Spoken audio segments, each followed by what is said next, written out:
सो hi everyone, welcome अपने unique math classes में। कैसे आप लोग? बढ़िया ना? तो उम्मीद है कि आप लोग बहुत अच्छे होंगे और बहुत अच्छे से पढ़ाई करते होंगे। ठीक है ना? तो आज की जो क्लास में जो डिस्कस हम लोग करेंगे, जो कि सेल्स का पार्ट 2 है, यानी कि मैं आप लोगों को ऑलरेडी पार्ट 1 सेल्स का मैं आप लोगों को कंप्लीट कर चुका हूं, जिसमें आप लोगों को सेल्स में बेसिक से बात बताया था, यानी कि सेल्स का जो भी स्ट्रक्चर होता है, जो भी इसका फंक्शन होता है, सेल्स में क्या क्या प्रोजेक्ट होता है, मैं आप लोगों को ऑलरेडी फर्स्ट क्लास में बता चुका हूँ, जो कि पार्ट 1 में आप लोग को बता चुका हूँ। यदि जो भी स्टूडेंट न्यू होगा तो आप लोग जाइएगा मेरे चैनल्स के जो कि भी आर्ट में प्लेलिस्ट में, और आपको यहाँ पे मिल जाएगा जो कि मैं आपको फर्स्ट पार्ट कराऊँ। ठीक है ना? मतलब फर्स्ट पार्ट जो मैं आपको सेल से कराऊँ वो आपको यहाँ पे मिल जाएगा। ठीक है ना? तो सबसे पहले जो बोलो, जो भी बच्चों मेरे न्यू स्टूडेंट है, सबसे पहले मेरे चैनल को सब्सक्राइब कर लेना और बेल आइकन का दबाना ना भूलना, क्योंकि जब भी मेरे चैनल को आप लोग सब्सक्राइब नहीं किए होंगे तब तक आपके पास नोटिफिकेशन नहीं पहुंच पाएंगे। ठीक है ना? हाँ, चलिए, तो आज की जो हम लोग करेंगे क्या, तो हम लोग चैप्टर 2 कंप्लीट करने वाले हैं, और ये बहुत इंपॉर्टेंस है। आप लोग सोचते होंगे कि ये फ्री की क्लास है। भाई, मैं आप लोगों को इतना एक कॉन्फिडेंस के साथ बता रहा हूँ, इतना लेवल्स के साथ बता रहा हूँ, जो कि आप लोगों को सब एग्जाम लेवल का ही पढ़ा रहा हूँ। जो स्टूडेंट अच्छे से मेरा सारा क्लास कंप्लीट करते हैं तो उसको मैं गारंटी देता हूँ कि उसको नर्सिंग एप्टीट्यूड प्लस में आपका बायोलॉजी में एक भी क्वेश्चन में दिक्कत नहीं होगा, यदि आप लोग प्रॉपरली तरीके से आप लोग पढ़ते हैं तब। ठीक है ना? तो आप लोग को प्रॉपर तरीके से आपको पढ़ना पड़ेगा, तभी हो पाएगा कुछ। ठीक है ना? चलिए, तो आज की जो क्लास में लोग बात करें वाले सेकंड 2 में, तो मैं आप लोगों को पहले प्रीवियस क्लास के बाद बताता हूँ, जो कि मैं आप लोगों को सेल्स के बारे में बताया था। तो मैं रिवाइज कर देता हूँ जरा कुछ। ठीक है ना? उसको मैं रिवाइज कर देता हूँ दोबारा से, ताकि किसी को दिक्कत ना हो। तो मैंने क्या पढ़ा था सेल्स के बारे में, क्या होता है मेरा एक, ये जो मेरा क्या है, एक सेल्स है, यानी कि मेरा बॉडी किससे बना है, तो सेल्स से बना है। ये मेरा एक सेल्स हो गया। सेल्स के जो अंदर का पार्ट होता है, एक जो न्यूक्लियस प्रेजेंट, क्या होता है कि सेल्स में आपका न्यूक्लियस प्रेजेंट होता है, और सेल्स का जो आउटर मेम्ब्रेन्स होता है, जो कि सेल्स का जो मेम्ब्रेन्स होता है, ये आपका, इसको हम लोग बोलते हैं सेल्स मेम्ब्रेन्स भी बोलते हैं। क्या बोलते हैं? Cell membrane. और इसको हम लोग प्लाज्मा मेम्ब्रेन्स के नाम से जानते हैं, यानी कि सेल मेम्ब्रेन्स और प्लाज्मा मेम्ब्रेन के नाम से हम लोग सेल्स मेम्ब्रेन्स को जानते हैं। और ये सेल्स मेम्ब्रेन जो आपका बना होता है, आपका प्रोटीन्स का बना होता है। किसका बना होता है? ये सेल्स मेम्ब्रेन आपका प्रोटीन्स का बना होता है।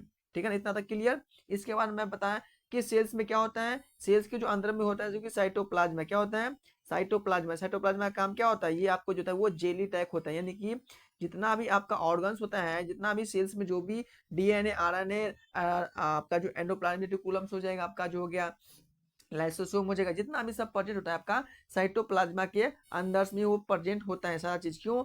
साइटोप्लाज्मा का काम क्या होता है, वो आपका जो इसमें क्या होता है, एक दूसरे के बीच में क्या होता है, घर्षण नहीं होने देता, यानी कि ये जेली लाइक स्ट्रक्चर होता है। राइट? चलिए, इसके बाद मैंने क्या कहा था कि इस क्लास में, कि जो सेल्स में आपका दो टाइप से फ्लूइड प्रेजेंट होता है, होता है एक्स्ट्रा सेलुलर फ्लूइड, एक होता है आपका एक्स्ट्रा सेलुलर फ्लूइड, एक होता है आपका इंट्रा सेलुलर फ्लूइड। यदि, ठीक है ना, यानी कि इंट्रा सेलुलर फ्लूइड क्या होता है, कि जो सेल्स को जो अंदर में जो भी ऑर्गेन प्रेजेंट होता है, उसको क्या करता है, वो प्रोटेक्शन करने का काम करता है। और बाहर के क्या करता है, वो बाहर को प्रोटेक्शन करने का काम, मेम्ब्रेन्स का। ठीक है ना?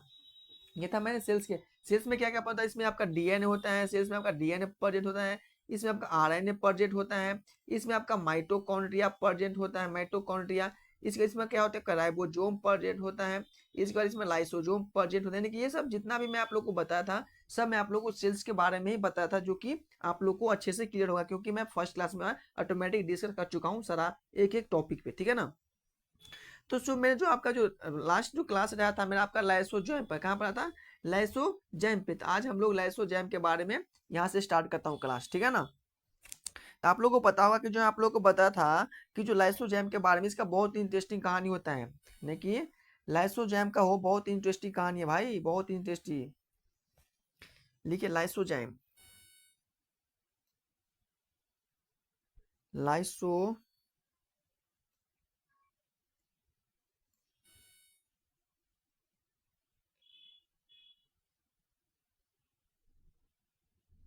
लाइसोजाइम। तो मैं आप लोगों को जो क्लास में बताया था कि लाइसोजाइम क्या होता है, तो लाइसोजाइम का काम होता है कि मेरा सेल्स में, कि किसी भी सेल्स की माइटोकॉन्ड्रिया हो या डीएनए हो या आरएनए हो या आपका गोल्जी बॉडी हो, सबसे वो काम करवाने का काम कर रहा है। कौन कर रहा है? तो लाइसोजाइम जो है वो सबसे काम करवाते हैं। यानी कि मान लो कि आपके बॉडी, यानी कि आपके सेल्स में एनर्जी कम हो गया, तो बोलेगा माइटोकॉन्ड्रिया का क्या, लाइसोजाइम, भाई तू एनर्जी बना। ठीक है ना? वो एनर्जी बनाएगा। यदि लाइसोजाइम का बात नहीं माना माइटोकॉन्ड्रिया, राइट, यदि लाइसोजाइम का बात माइटोकॉन्ड्रिया नहीं माना, तो लाइसोजाइम खुद मरेगा, प्लस में वो जितना भी होल है सबको मार के आ जाएगा, डीएनए आरएनए सबको मार देता है। यानी कि इसमें क्या होता है, हाइड्रोलाइटिक एक एंजाइम होता है, जो कि लाइसोजाइम एक हाइड्रोलाइटिक एंजाइम होता है, जब लाइसोजाइम ब्लास्ट करता है तो इसमें से एंजाइम रिलीज होता है, और उस एंजाइम से सारा जितना भी सेल्स में प्रेजेंट होता है सब मर जाता है। इसलिए इसको हम बोलते हैं परमाणु बम के नाम से हम लोग जानते हैं, किसको, लाइसोजाइम को जानते हैं, ठीक है ना। इसका बहुत ही इंटरेस्टिंग कहानी है, बहुत मजा आता है इसको पढ़ने में, ठीक है ना। तो लाइसोजाइम क्या होता है, लाइसोजाइम एक जल घटक एंजाइम होता है, ठीक है ना। क्या होता है इसमें, लाइसोजाइम में जब इसमें होता है एक हाइड्रोलाइटिक एंजाइम होता है, क्या होता है, हाइड्रोलाइटिक एंजाइम, क्या होता है भाई, तो लाइसोजाइम में एक हाइड्रोलाइटिक एंजाइम प्रेजेंट होता है।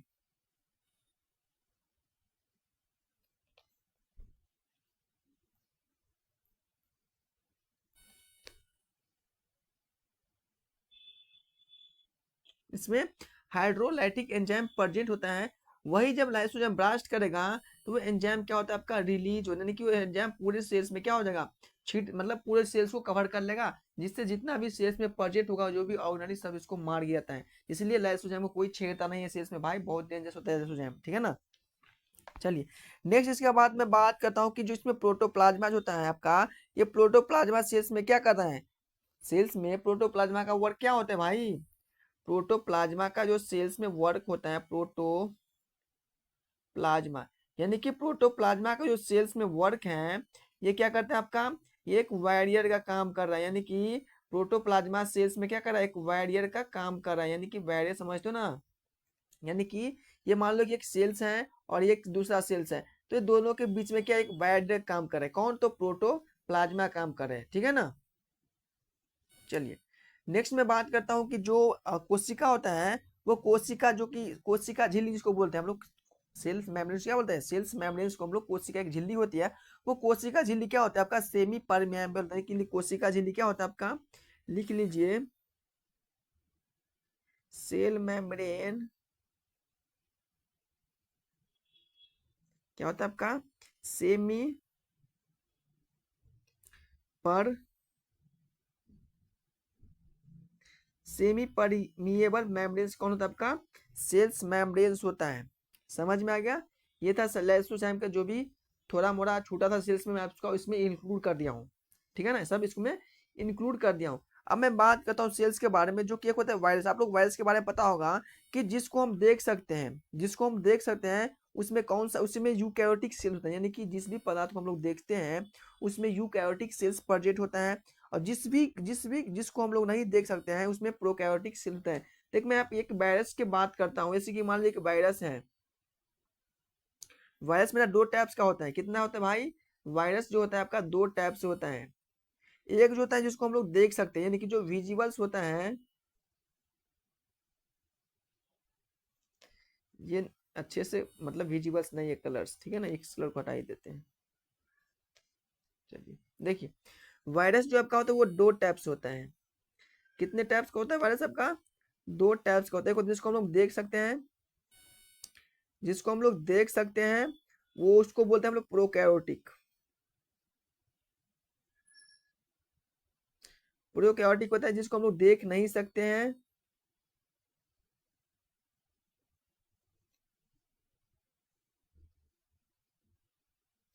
देख नहीं सकते तो उसको बोलता है आपका यूकैरियोटिक, क्या होता है आपका इसमें, मैंने उल्टा लिख दिया भाई, एक मिनट, इसमें जब आपका हो जाएगा, इसमें आपका हो जाएगा यूकैरियोटिक, जिसको हम लोग देख सकते हैं ना, इसमें आपका यूकैरियोटिक हो जाएगा, राइट। जिस वायरस को हम लोग देख सकते हैं इसमें यूकैरियोटिक सेल्स प्रेजेंट होता है, और जिस वायरस को हम लोग देख नहीं सकते हैं इसमें प्रोकैरियोटिक क्या होता है, प्रोकैरियोटिक सेल्स प्रेजेंट होता है। क्लियर सभी को, आप लोग को मन में एक डाउट होगा कि भाई वायरस, आप मैं एक बात बता दो आप लोग को, वायरस हर जगह होता है, नहीं, वायरस आपको हर जगह होता है, लेकिन कुछ वायरस लिविंग होता है, कुछ वायरस आपका नॉन लिविंग है, लेकिन वायरस जो होता है वो नॉन लिविंग होता है, वो लिविंग तभी बन पाएगा जब किसी लिविंग पर्सन में क्या होता है, वो आपका इंजेक्ट होता है इसमें, जब वो इसमें फैलेगा तभी क्या होता है, वायरस आपका लिविंग बन जाता है, ठीक है ना।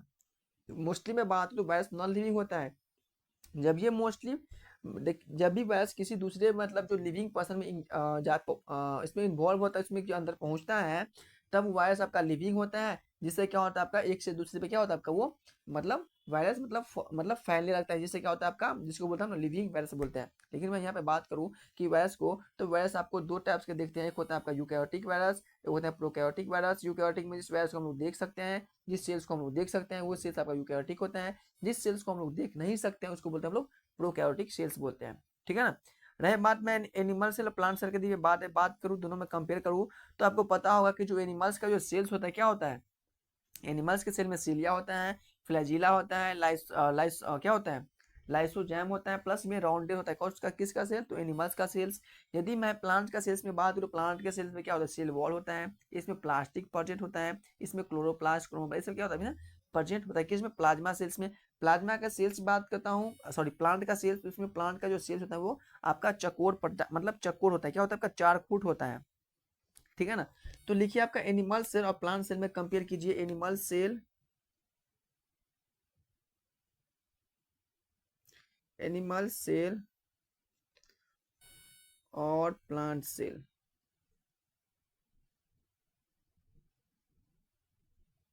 एनिमल सेल और प्लांट सेल।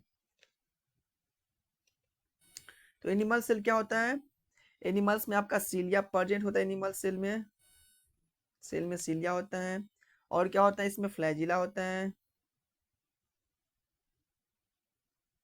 फ्लैजिला के बाद क्या हो जाएगा, इसमें लाइसोजैम प्रेजेंट होता है, और क्या प्रेजेंट होता है भाई इसमें, और ये जो आपका जो एनिमल्स का सेल होता है आपका राउंडेड होता है, क्या होता है, राउंडेड होता है, मोस्टली होता है, ठीक है ना। ये आपका एनिमल्स के सेल्स में आपको देखने को मिलेगा। यदि मैं प्लांट सेल्स की बात करूं, इसमें आपका क्या हो जाएगा, इसमें प्लांट में सेल्स वॉल होता है, सेल वॉल प्रेजेंट होता है, लेकिन एनिमल सेल में क्या होता है आपका, सेल वॉल प्रेजेंट नहीं होता है। इसमें आपका प्लास्टिक प्रेजेंट होता है, जो कि प्लास्टिक होता है ना, वो आपका प्लांट का जो फ्रूट होता है, फ्रूट, इसको वो रंग प्रदान करता है, क्या करता है, प्लास्टिक आपका प्लांट का जो भी फ्रूट होता है उसमें रंग देने का काम करता है। क्लोरोप्लास्ट होता है, क्या होता है इसमें, क्लोरोप्लास्ट भी प्रेजेंट होता है, ठीक है ना। इसमें क्लोरोप्लास्ट भी प्रेजेंट होता है। इसका जो सेल्स होता है चकोर, यानी कि कैसा होता है बताओ, देख कर, इसका सेल चकोर होता है, ऐसे टाइप्स का होता है सेल्स। ये आपका दोनों के बीच में ये अंतर डिफरेंशिएट है, यानी कि एनिमल्स के सेल्स में सीलिया प्रेजेंट होगा, लेकिन प्लांट के सेल में सीलिया प्रेजेंट नहीं होगा। एनिमल्स के सेल में फ्लैजिला होता है, प्लांट सेल में फ्लैजिला नहीं प्रेजेंट होता है। एनिमल सेल में लाइसोजैम प्रेजेंट होता है, लेकिन प्लांट सेल में लाइसोजैम प्रेजेंट नहीं होता है। एनिमल का सेल राउंडेड होता है, लेकिन आपका प्लांट का सेल क्या होता है आपका, इसका चक्कोर होता है। इसी अपोजिट हो जाएगा, प्लांट सेल में आपका सेल वॉल होता है, लेकिन एनिमल सेल में क्या आपका सेल वॉल प्रेजेंट नहीं होता है। प्लांट सेल में प्लास्टिक प्रेजेंट होता है, जो कि एनिमल सेल में प्लास्टिक प्रेजेंट नहीं होता है। प्लांट सेल में क्लोरोप्लास्ट प्रेजेंट होता है, लेकिन एनिमल सेल में क्लोरोप्लास्ट प्रेजेंट नहीं होता है। प्लांट का सेल क्या होता है आपका, चक्कोर होता है, लेकिन एनिमल सेल क्या होता है आपका, राउंडेड होता है। किसका सेल, एनिमल्स का होता है। तो ये दोनों में डिफ्रेंसिएशन है। लेकिन मैं कॉमन बात करूँ, दोनों सेल्स में क्या प्रेजेंट होता है, दोनों सेल्स में क्या प्रेजेंट होता है, देखो दोनों सेल्स में आपका मेम्ब्रेन्स प्रेजेंट होगा, क्या होगा, मेम्ब्रेन्स, दोनों सेल्स में मेम्ब्रेन्स प्रेजेंट हो जाएगा। इसके बाद माइटोकॉन्ड्रिया प्रेजेंट होता है। इसके बाद आपका राइबोसोम हो जाएगा, राइबोसोम हो जाएगा। इसके बाद डीएनए हो जाएगा। इसके बाद आपका क्या हो जाएगा, गोल्जी बॉडी।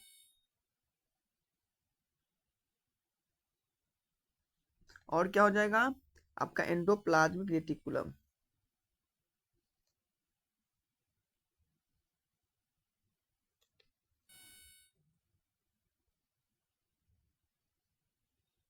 ये जो आप देख रहे हैं, ये आपका एनिमल एंड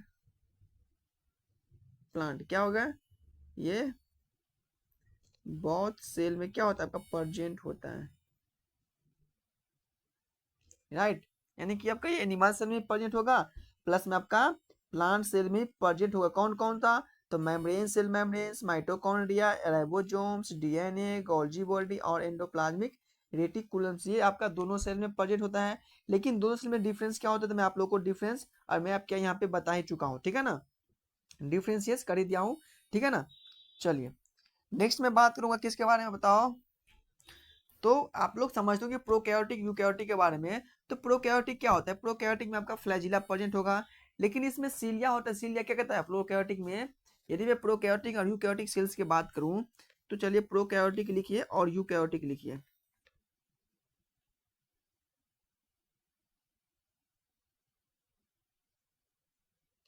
प्रोकैरियोटिक और यूकैरियोटिक।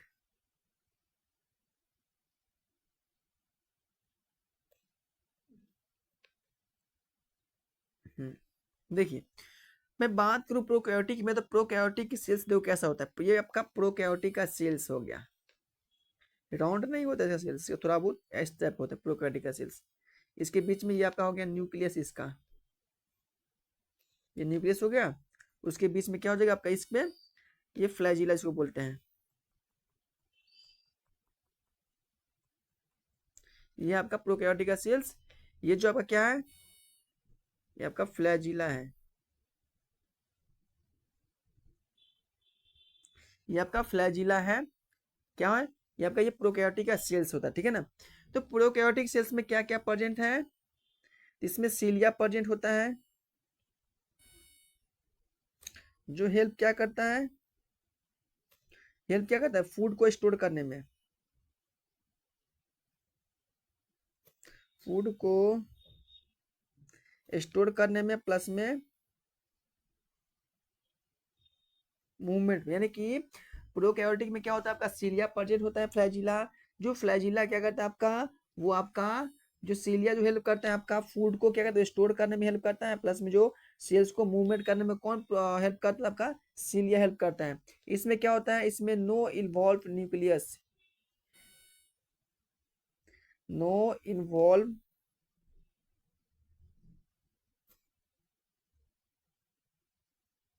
न्यूक्लियस। और क्या होता है इसमें,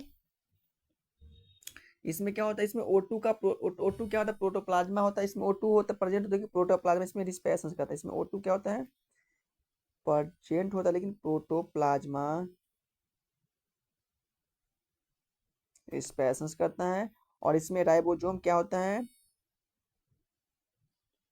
राइबोसोम भी प्रेजेंट, लेकिन 70 स्टेप्स का इसमें राइबोसोम प्रेजेंट होता है। ये था आपका यूकैरियोटिक का सेल्स। प्रोकैरियोटिक का सेल्स कैसा होता है, तो ये सेल्स आपका क्या होता है, बिग होता है कि आपका यूकैरियोटिक सेल आपका बड़ा होता है। इस सेल का साइज क्या होता है आपका, बड़ा साइज होता है। इसमें इवॉल्व ऑफ न्यूक्लियस, इसमें क्या होता है, इसमें इवॉल्व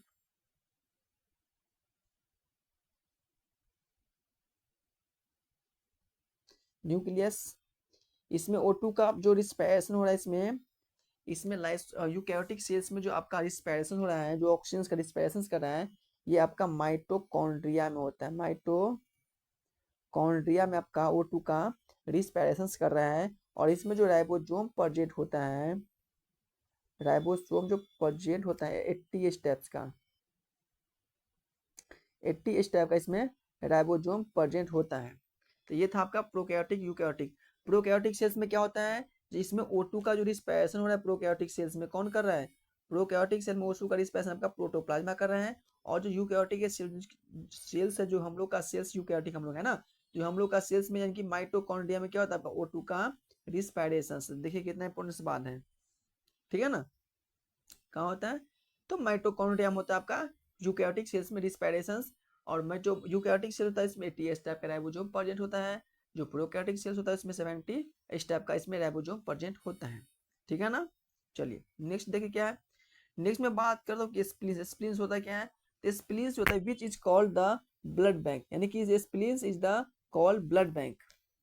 ये बहुत इंपॉर्टेंट क्वेश्चन आया है स्प्लीन्स का, ये क्वेश्चन पूछा गया है। स्प्लीन्स क्या है, विच इज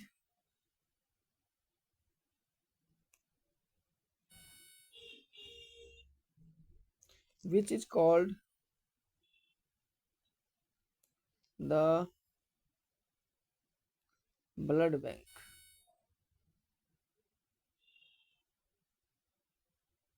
ब्लड बैंक, इसमें क्या होता है, यदि मैं 38 एटीपी के बात करूँ, कल मैं बताया था कि 38 एटीपी से क्या होता है,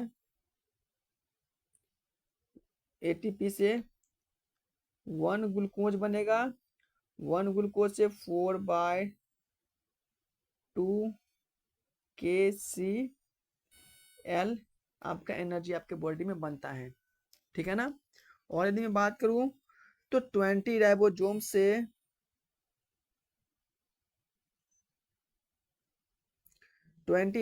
से क्या होता है,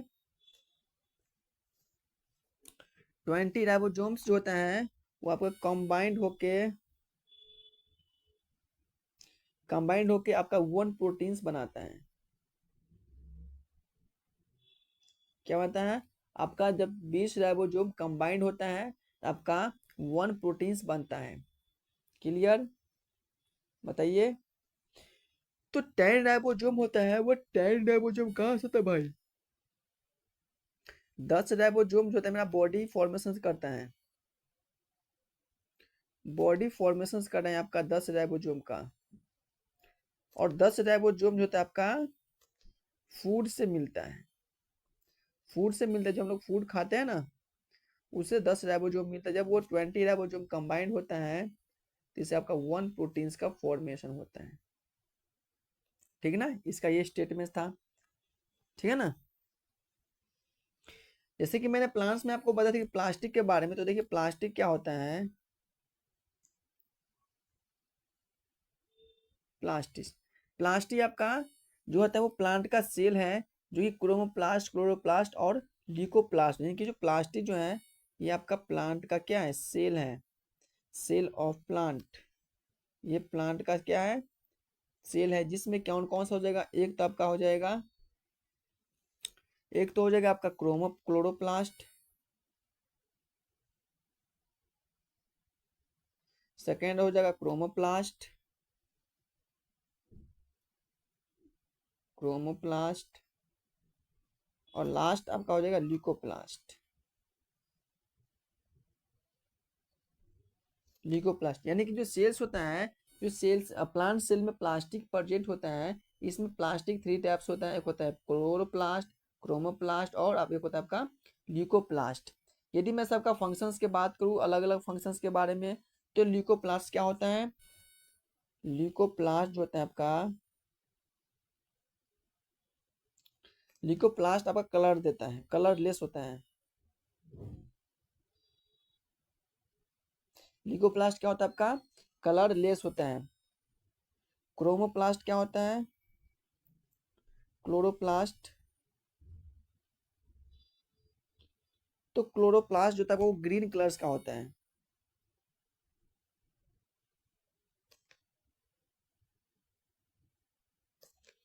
क्रोमोप्लास्ट आपका ग्रीन कलर्स का होता है, और जो ल्यूकोप्लास्ट होता है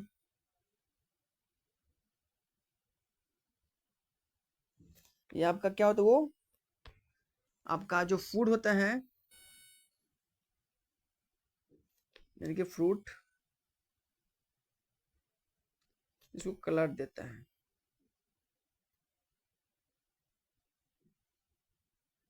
क्या दे रहा है वो, इसको कलर दे रहा है, ठीक है ना। यानी कि जो कह रहा है इसमें, जो ल्यूकोप्लास्ट होता है वो आपका कलरलेस होता है, क्लोरोप्लास्ट होता है जो ग्रीन कलर्स का होता है, ल्यूकोप्लास्ट होता है, प्लांट्स में जो फ्रूट होता है उसको कलर देने का काम कौन कर रहा है, तो ल्यूकोप्लास्ट काम कर रहा है, ठीक है ना। चलिए, न्यूक्लियस जो होता है वो क्रोमोसोम, यानी कि न्यूक्लियस क्रोमोसोम, डीएनए जीन्स, यानी कि न्यूक्लियस को होता है वो क्रोमोसोम, क्रोमोसोम क्या, डीएनए, डीएनए से होता है जीन्स बनता है। लेकिन इसके आपको इतना जाना है, आपका फूड जो स्टोर कर रहा है कहाँ हो रहा है, तो क्लोरोप्लास्ट में क्या होता है आपका, क्लोरोप्लास्ट में फूड का स्टोर हो रहा है, यानी कि इसमें फूड का स्टोर भी होता है, ठीक है ना। प्लांट में फूड का स्टोर क्लोरोप्लास्ट में हो रहा है, समझ गए ना। यदि मैं बात करूँ ह्यूमंस के बारे में, जो ह्यूमंस के जो कलर होता है, बताइए ह्यूमंस क्यों काली गोरा होता है। देखते होंगे कि एक ह्यूमंस को या एक व्यक्ति बहुत गोरा होता है और एक व्यक्ति बहुत कोयला की तरह होता है। जैसे कि वेस्ट इंडीज का आदमी बहुत सारे देखते होंगे आप लोग, वो बहुत ब्लैक होते हैं। जैसे मान लो ऑस्ट्रेलिया, कनाडा या इंडिया नहीं के ले लो, कोई कोई बहुत व्हाइट होता है, इसकी स्किन के कारण होता है। तो ये जो आपका होता है मेलानिन कारण, यानी कि ये जो मेलानिन के कारण क्या होता है आपका गोरा काला आपका होता है, मेलानिन, मेलानिन के कारण क्या होता है आपका गोरा काला। जिसमें जिसमें क्या होगा, जिसमें लो अमाउंट में मेलानिन प्रेजेंट है वो आपका गोरा दिखेगा, जिसमें हाई अमाउंट में मेलानिन प्रेजेंट है ये आपका ब्लैक या आपका जो आपका गेहुआ कलर जिसको बोलते हैं वो आपका देखने को मिलेगा, ठीक है ना। तो जिसमें कम मेलानिन प्रेजेंट होता है, जो बहुत गोरा होता है, इसमें कैंसर होने का चांस ज़्यादा होता है, स्किन कैंसर होने का चांस काफ़ी ज़्यादा होता है। किसमें? तो जिसमें लो अमाउंट में मेलानिन प्रेजेंट होता है उसमें कैंसर होने का काफ़ी ज़्यादा चांस होता है, ठीक है ना। चलिए अब मैं बात करूंगा कि क्रोमोसोम का डिस्कवर किसने किया, बताओ। क्रोमोसोम का डिस्कवर किसने किया है? डिस्कवर किसने किया है? तो आपका वॉल्डी लेयर ने किया है। वॉल्डी लेयर ने, यानी कि 23 पेयर्स क्या होता है, क्रोमोसोम होता है, ठीक है ना। यदि नंबर्स में बात करूँ तो 46 हो जाएगा, पेयर्स में बात करूँ तो आपका 23 पेयर्स में हो जाएगा क्रोमोसोम, ठीक है ना। तो ये जो मैं आप जितने आप लोगों को मैं साइंटिस्ट के नाम लिखा रहा हूँ, आपको हर एक साइंटिस्ट के नाम याद होना चाहिए, क्योंकि जितना मैं लिखाया हूँ साइंटिस्ट का नाम यहाँ से क्वेश्चंस बना हुआ है ऑलरेडी, और बनेगा भी और बन चुका भी है, तो इसलिए आप लोग को साइंटिस्ट के नाम याद रहना ही रहना है, ठीक है ना। यदि मैं बात करूँ डीएनए का डिस्कवर किसने किया है, बताओ डीएनए का डिस्कवर किसने किया है। तो डीएनए का जो डिस्कवरी किया है वो आपका कार्ल्स वर्ग ने किया है।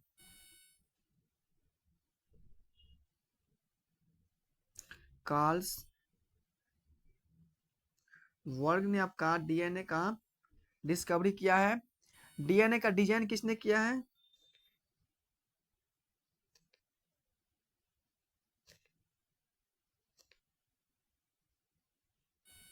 तो डीएनए का जो डिजाइन किया आपका वास्टन एंड क्रिक्स ने किया है। किसने किया है? वेस्टन एंड क्रिक ने आपका डीएनए का डिजाइन किया है। और जीन का डिस्कवर किसने किया है? और जो जीन का डिस्कवर किया है, जीन का जो डिस्कवरी किया है वो आपका जोहानसन ने किया है। जोहानसन ने आपका डी जीन का डिस्कवरी किया है। तो मैं आप लोग को हर एक डिटेल्स में बता चुका हूँ, ठीक है ना। चलिए एक और लिख लीजिए कि डीएनए का मॉडिफाई किसने किया, तो अरविंद खुराना ने आपका डीएनए का मॉडिफाई किया गया, यानी कि मॉडिफाई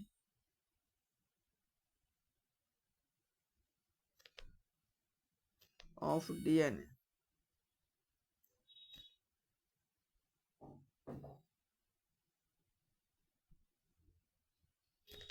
अरविंद खुराना ने डीएनए का डिजाइन किया है। किसने किया है? तो अरविंद खुराना ने आपका डीएनए का डिजाइन किया है, ठीक है ना। तो यही था आपका सेल्स चैप्टर में, यानी कि जितना मैं पढ़ाया हूँ सेल्स में 2 चैप्टर में, बस वहीं से क्वेश्चन आएगा, इससे ज्यादा क्वेश्चन नहीं पूछेगा, ठीक है ना। ज्यादा दिमाग पे भार नहीं लेना है, भार लेना है बीएससी नर्सिंग जो लेना है भार, क्योंकि काफी ज्यादा सिलेबस होता है ना, तो उसमें भार लेना है, इसमें भार नहीं लेना दिमाग पे ज्यादा। जो मैं पढ़ाया हूँ वो पढ़िए और जाइए एग्जाम दीजिए, एंट्रेंस एग्जाम, और नंबर उठाइए। ज्यादा फालतू पढ़ने का बात है ही नहीं, ठीक है ना। चलिए तो मैं बात करूंगा क्या, थोड़ा मैं आप लोगों को बताऊंगा डीएनए कैसे होता है, आरएनए कैसे होता है। देखिए देखिए आरएनए का स्ट्रक्चर मैं बताऊं, आरएनए का स्ट्रक्चर देखिए, आरएनए ये आपका होता है,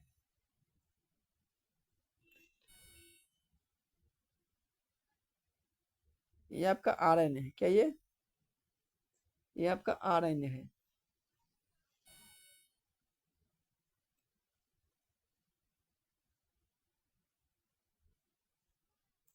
इस प्रकार से आरएनए का स्ट्रक्चर होता है। यदि मैं डीएनए का स्ट्रक्चर बनाऊं, डीएनए का, तो देख लीजिए डीएनए कैसे होता है। डीएनए होता है आपका,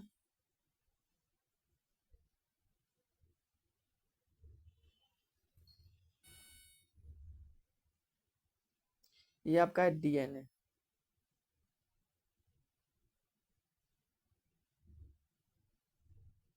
क्या ये आपका डीएनए, इसके बीच में चेन्स प्रेजेंट होता है, डीएनए के बीच में क्या होता है, चेन प्रेजेंट होता है। ये आपका होता है, ये यूकैरियोटिक सेल में प्रेजेंट होता है, और ये आपका प्रोकैरियोटिक सेल में प्रेजेंट होता है। ठीक है ना। तो आज जो आप लोगों का हो गया चैप्टर कंप्लीट, यानी कि आज आपका सेल्स चैप्टर कंप्लीट हो गया है। ठीक है ना। आज आप लोगों का सेल चैप्टर कंप्लीट हो गया। मैं आप लोगों का सिलेबस बहुत फास्ट ले जा रहा हूँ।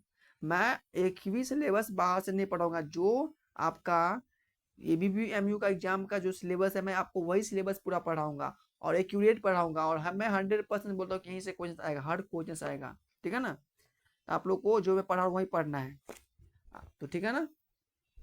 आप लोग का सेल्स हो गया कंप्लीट। ठीक है ना। तो भाई मैं आज टाइम चेंज करने वाला हूँ अपनी क्लास का, क्योंकि ये जो टाइम है ना 3:15 वाला काफी पे, इसमें बहुत बच्चा नहीं जुड़ पाता है ना, इसलिए मैं आप लोग का आज टाइम चेंज करूंगा।